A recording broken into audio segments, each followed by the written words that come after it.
पहिलो दिनको दमनको पनि छानबिन हुनुपर्छ, दोस्रो दिनको हिंसाको पनि छानबिन हुनुपर्छ।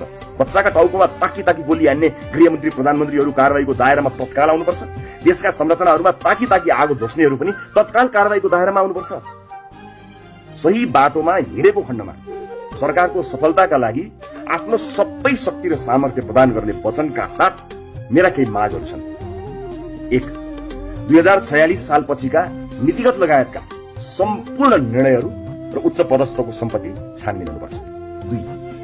देशका सबै निकायमा गरिएका राजनीतिक नियुक्ति एकै निर्णयबाट रद्द गरिनुपर्छ। 3. कर्मचारीदेखि न्यायालयसम्मको पुनर्नियुक्तिको बाटो तत्काल खोल्नुपर्छ। सुब्बादेखि माथिसम्मले फेरि जाँच दिनुपर्छ। सम्पूर्ण विश्वविद्यालयहरूमा भएको राजनीतिक नियुक्ति तत्काल खारेज गरी मेरिटोक्रेसी स्थापित हुनुपर्छ। 5. सम्पूर्ण राजदूतहरूको नियुक्तिमा समेत यही विधि लागू हुनुपर्छ। मैले भन्दै आएको थिएँ कि राज्यका सम्पूर्ण निकायहरू एउटै रावणका अलग अलग टाउकाहरू हुन्।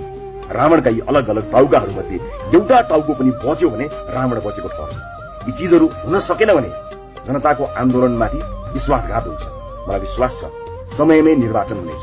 त्यसका लागि हामी जनस्तरबाट दबाव बढाएर सरकारलाई सहयोग गर्नेछौँ। नयाँ सरकार र नयाँ जेनेरेसनलाई मेरो शुभकामना छ। म यो आन्दोलनका क्रममा आफ्ना कलिला छोराछोरी गुमाएका बाआमाहरूसँगै छु। मैले केही योगदान दिनुपर्ने भए म नै नक्कु कारागारमै छु, भेट्न आउन सक्नुहुनेछ। पार्टीको तल्लो तहसम्मका साथीहरूलाई यति भन्दछु कि पार्टी कब्जा गर्न होइन, पार्टी बनाउनतिर लाग्यो भने हामी सबै हटाउँछौँ। पुराना राजनीतिक दलहरूप्रति हामीले प्रतिशोध साध्नुपर्ने के पनि छैन।